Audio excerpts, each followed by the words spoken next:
ಗಣಪತಿ ಸಚ್ಚಿದಾನಂದ ಸ್ವಾಮೀಜಿಗೆ ಸಹಸ್ರ ಕೋಟಿ ನಮಸ್ಕಾರ. ಶತಶ್ಲೋಕಿ ರಾಮಾಯಣ. ಶತಶ್ಲೋಕಿ ರಾಮಾಯಣ ಅನ್ನೋದು ರಾಮಾಯಣವನ್ನು ಚಿಕ್ಕದಾಗಿ ಚೊಕ್ಕವಾಗಿ ಚಿಕ್ಕ ಮಕ್ಕಳಿಗೂ ತಿಳಿಯುವಂತೆ ಸ್ವಾಮೀಜಿಯವರು ಸಂಸ್ಕೃತದಲ್ಲಿ ಅದನ್ನು ಮಾಡಿದ್ದಾರೆ.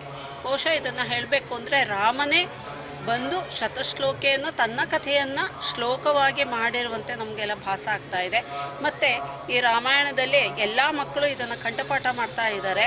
ಆದ್ದರಿಂದ ಅವರ ಮನೆಯಲ್ಲಿ ಸುಖ ಶಾಂತಿ ಮತ್ತು ಅವರಿಗೆ ಯಾವ ಕಷ್ಟ ಇದ್ರೂ ಕಷ್ಟವೇ ಗೊತ್ತಾಗದಂತೆ ಶತಶ್ಲೋಕಿ ರಾಮಾಯಣವನ್ನು ಪಾರಾಯಣ ಮಾಡ್ತಾ ಇದ್ದಾರೆ.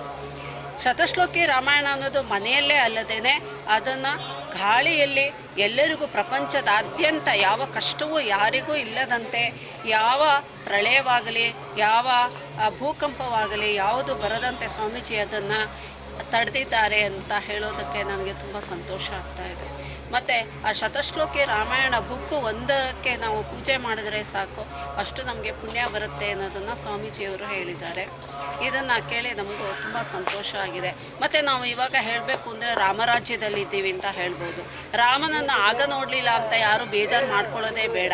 ರಾಮನೇ ತಾನಾಗಿ ಬಂದು ನಮಗೆ ಮನುಷ್ಯ ರೂಪದಲ್ಲಿ ಆಗ ರಾಮ ಬಂದ ಅನ್ನೋದನ್ನು ನಾವು ಯೋಚನೆ ಮಾಡಿ ಬೇಜಾರು ಮಾಡಿಕೊಂಡು ಶತಶ್ಲೋಕಿಯನ್ನು ಹೇಳೋದು ಬೇಕಾಗಿಲ್ಲ.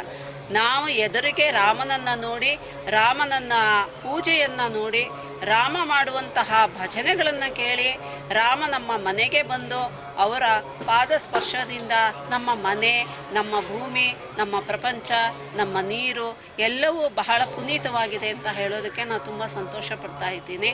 ಮತ್ತು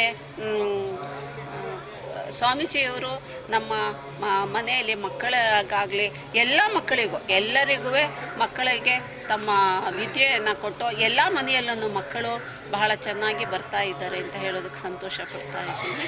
ಜಯ ಗುರು.